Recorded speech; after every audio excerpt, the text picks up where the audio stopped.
This has been a long time coming. I first thought about making this video back in September of 2023, just after we'd lost $119 on Patreon, yet ultimately decided to hold off until I was done with our series regarding the events of 2019. That way, I could get back to making the videos I wanted to make and rebuild our audience. Then, sometime in September of 2024, after losing another $90 on Patreon over the span of about 3 months, I took these screenshots in preparation to make that video, yet I didn't feel like I could at the time, especially not with all the support you'd given us when our previous landlord kicked us out with just 2 weeks' notice. It felt as if asking for more support on Patreon would seem ungrateful, especially as I hadn't really gotten back into the swing of things. So I decided to wait until I'd been posting regularly before doing so. That is why, after a successful few months of putting out videos on a weekly basis, I opened up a script and managed to write a single line right before my worktop died, forcing us to fundraise for that.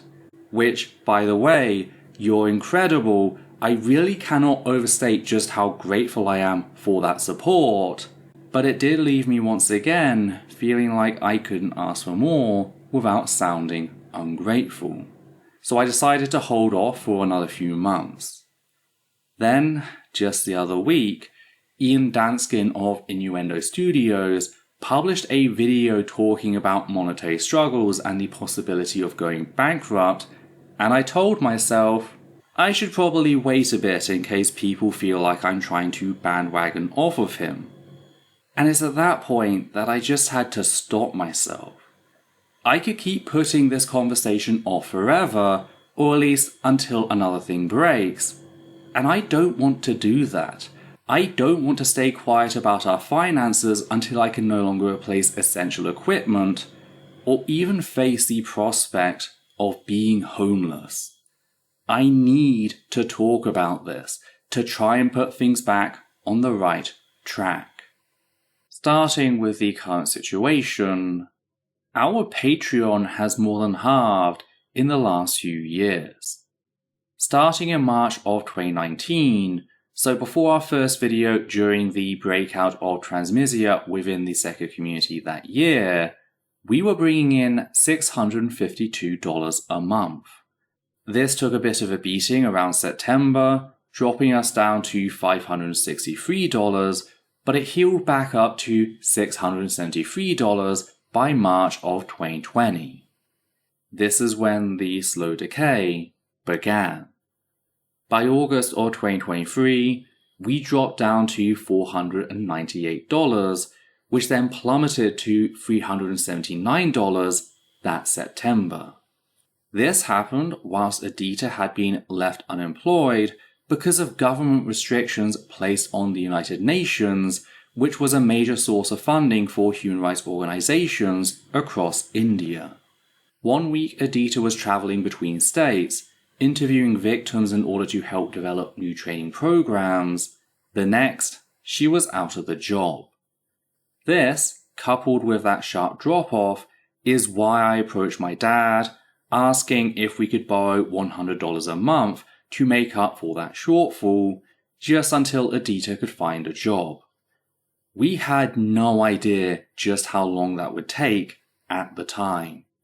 We did manage to build back up to $435 by June of 2024, only for that to plummet back down to $343 by September, which is why I took those screenshots to make this video.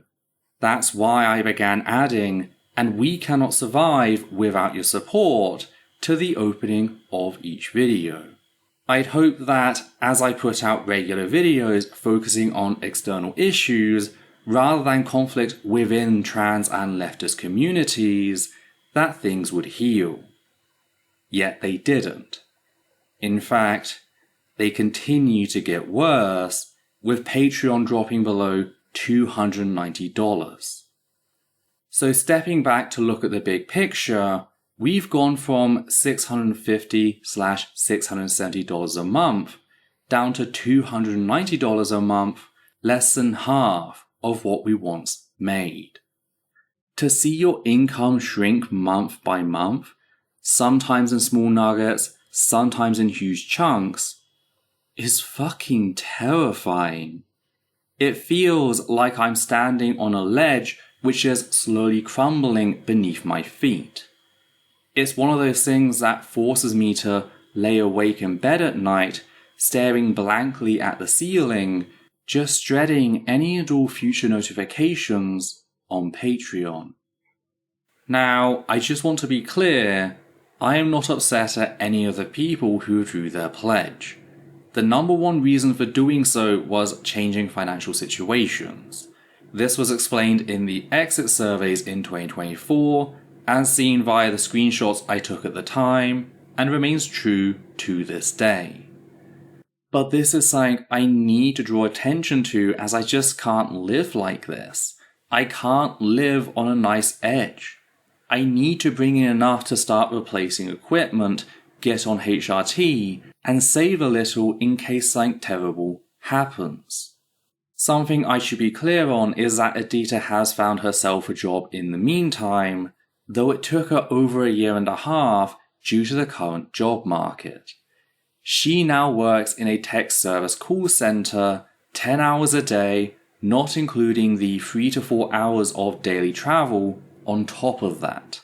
She literally gets out of bed, leaves, works, comes back, we sit down to eat together whilst watching a single episode of something, and then goes back to sleep. That is her daily routine, all for a whopping $200 a month. So just enough money that it replaces what my dad was lending us and the money lost since September of 2023. So even with the job, we haven't made any ground. We're right where we started and can't even begin to think about saving anything. That's why we had to fundraise when my worktop died, in spite of knowing that it was coming for more than a year. And I can't keep living like that. I can't keep worrying that the next thing to break will be the last, the thing that ends us, this channel, my career. I have looked into getting another job. Yet, seeing Adita's job situation, given that she has experience working at international level human rights organizations, yet she's had to get a job outside her field that severely underpays for the hours she does, tells me that there's not a chance in fucking hell for me. She's worked for both UN Women and UNICEF. Me? I'm a disabled YouTuber. How the fuck do I market myself to a potential employer when I'm up against people of her experience who are also struggling? The one saving grace over the holidays has been AdSense. We've had a couple of good videos, particularly the Rowling versus John Oliver one, money that immediately went into paying taxes, renewing our medical insurance, and AC maintenance. And whilst I hope that keeps up for now, many of you likely already know that AdSense is incredibly fickle. One minute it feels like it's improving, and then the next it feels like the algorithm has a personal vendetta against the channel. In particular, I've noticed YouTube seems to be suggesting older videos less and less.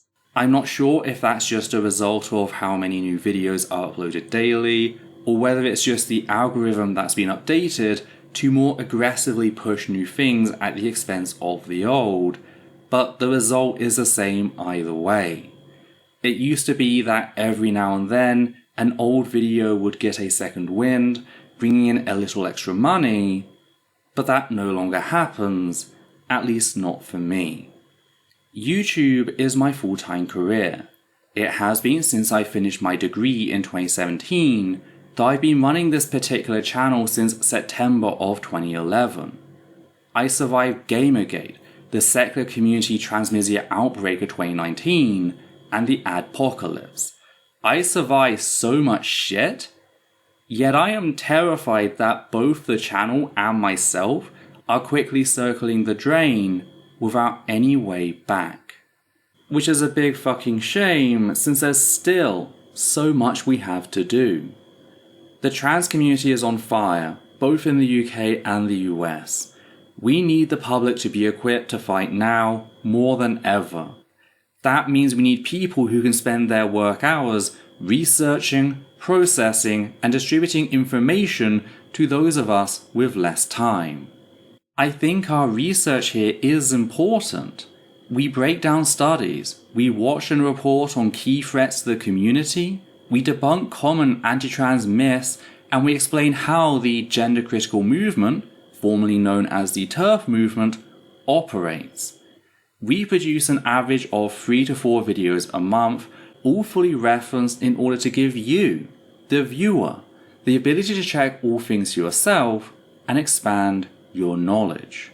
We also refuse to sanitize topics for corporate greed or the sensitivities of violent bigots who will never support us. When we uncover abuse, we label it for what it is without hesitation. We do so because we are survivors ourselves. We know what it's like to have the violence you suffered trivialized as a means of being denied justice. This has led some to label us alarmist or hyperbolic, like when we first called out the anti-Semitism and broader fascism, not to mention the sexualization of minors, inherent to the gender-critical movement. Though, I have to say, I feel we've been absolved of any accusations of exaggerating at this point. We also advocate for groups that so few are willing to support. Intersex folk, xenogender folk, trans men and trans masks, those with cluster B disorders, plural folk. We set up Pluralkit in our Discord server, and we've had several plural folk tell us that they're surprised to see it there because most server owners refuse to set it up. Our Discord community is also the only place we know of that truly has zero tolerance for ableism, even the socially acceptable kinds. For some people, our spaces are one of maybe 2 or 3 public spaces where they feel accepted. I hope you can see the worth in that, even if I struggle with doing so at times. I often feel like an imposter, someone who walked into things and doesn't deserve any of the support I do receive. I regularly have to stop and remind myself of some of the good we've done, affirming myself throughout the day. 6 people. That's how many have told me at one point or another that my work is among the reasons they are still walking on this earth. 6 people who would be dead, walking around, living their lives thanks to us. About 12 more have told me that my strength in the face of violence and bigotry has in turn given them the strength to finish their degree, leave a toxic workplace, or escape an abusive household. I can't even begin to estimate how many have told me that my work here gave them the tools to go out and convince family members or work colleagues that trans people are not the monsters they've been led to believe we are. That last bit, by the way, that is why we do what we do. Our primary objective here on the channel. That is why I get out of bed in the morning. I know I'm not the most charismatic. I don't pass, I'm unabashedly autistic. I just don't appeal to many cis people, particularly small-time bigots. I know that I'm not going to have some grand sweeping effect on the perceptions of trans people by general society. I am just a random trans YouTuber to most people. But what I can do is equip those of you watching with the tools to be advocates. Because the arguments we present here, taken and presented by you, whether you're another trans person or a cis ally, will have a much greater impact in changing the minds of fence-sitters and even the small-time bigots in your life. That is our primary goal here, and I would hope that that is something worth supporting. I'm not asking for thousands or even tens of thousands a month Like some YouTubers, I don't expect nor want a luxurious lifestyle. I just want to be able to stop being afraid of what's coming. I just want to be able to begin HRT and enjoy the small things in life while saving a little for when things go bad. I just want to see some return on the work I do each and every day. I've previously mentioned that my therapist helped me devise a new system of keeping track of my work hours. That was not because I was underworking, but because before I figured out how to keep track of my hours, every moment I spent not working felt like time stolen from the community. That I hadn't done my due hours, that I was lazy and had abandoned my community in its time of need. It felt like betrayal. This wasn't helped by the whole myth of meritocracy that was instilled in me as a child, as with many people, leading me to perceive my lack of stability as proof that I wasn't doing enough. Suffice to say, I keep track of my hours in order to make sure I don't burn myself out. I have given my mind and body to the cause. I have turned down work opportunities because said opportunities were premised on ignoring bigotry, more specifically the torture of LGBT+ youth. I have stood up to bullies and tyrants many times my size, and I have never backed down at the cost of the community. I keep the names of those lost with me. The likes of Tony McDade and Vicky Thompson. Trans people who many, even those within the community, consider imperfect victims that are thus undeserving of justice or even acknowledgement, explicitly because nobody else is willing to advocate for them. Through constant abuse and violence, for which I am medicated and receiving therapy for, I have continued to give things my all. Which is why I need you, especially if you're a cis ally. Again, I know trans people in the UK and the US are suffering right now, but I also know that many of you are cis people or are trans people in countries where things aren't quite as bad, some of whom have wondered what they can do to help. Well, here's one material way that you can do just that by supporting trans voices like ours. We need to get back up to $500 on Patreon. This would give us the funds to replace equipment, begin my HRT, save a little, as well as have some small luxuries like food during my downtime. Just the little things that give life meaning, allowing me to live rather than merely survive. That's just over $200, which might sound like a lot, but if 50 people put down $5 a month, that would resolve our financial worries overnight. $5. What can you buy these days for $5? And yet, that $5 can be a life-changing thing if enough people give it. No amount is too small when it comes to crowdfunding. Every $1, $2, or $3 helps towards that goal. It is doable. I know. We've done it before. We just need to build back to that point. It should also be mentioned that those who donate $10 or more will get their username in the credits of every video whilst they're a patron, and those who give $20 or more will have their name read out loud by myself personally. So that's a great way for you to make your permanent mark on the channel's legacy, a way for you to say that you did your part during the community's darkest hour. Outside of this video, I'm going to start pushing Patreon more, both in videos and on social media. There's been a little hesitancy over this in the past, but again, I cannot live under the current system. Something needs to give, and I'd rather swallow my pride than end my career. I also need you to start sharing our videos more often. Whenever we post, maybe just think of one thing you learned or your answers to the questions at the end, and post that to social media alongside a link to the video. The more people who become a part of our community, the easier it becomes to reach our goal. I'm open to any and all suggestions on how to boost viewership. I've been trying to make things a little more casual across the last few videos, something I felt was lost at the end of 2019.